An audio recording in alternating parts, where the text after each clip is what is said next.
Hello guys, so today I'm going to show you how to import a Blender file into another existing Blender file.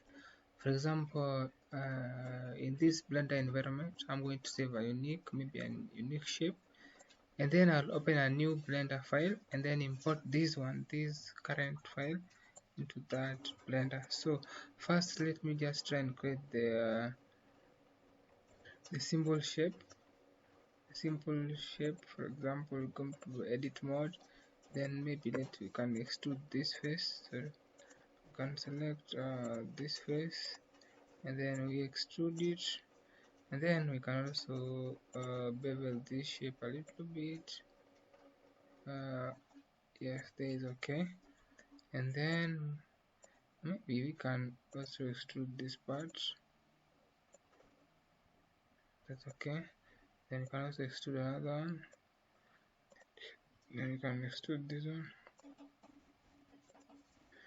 Then we can also bevel this one also. So let me save this one and then I'll open. So just save. Let me call it sample2,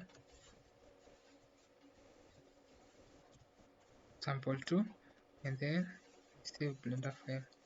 So after we have saved that, let me now create another new Blender file. New general file. So these are general file here. It just has a cube. Then maybe we can scale it. Click S on your and then we can now import. So you just come to file and then you click append. Wanted sample2, so sample2, then you click again.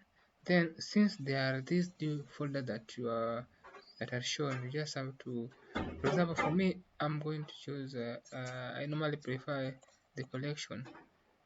I don't want to import even the environment and the camera. So this is the imported one. So you just click G and then it move it wherever. You can click GZ to move it vertically. Then also you can click GX to move it along the x-axis. So yes, that's how you import a Blender file to an existing Blender file. Thank you.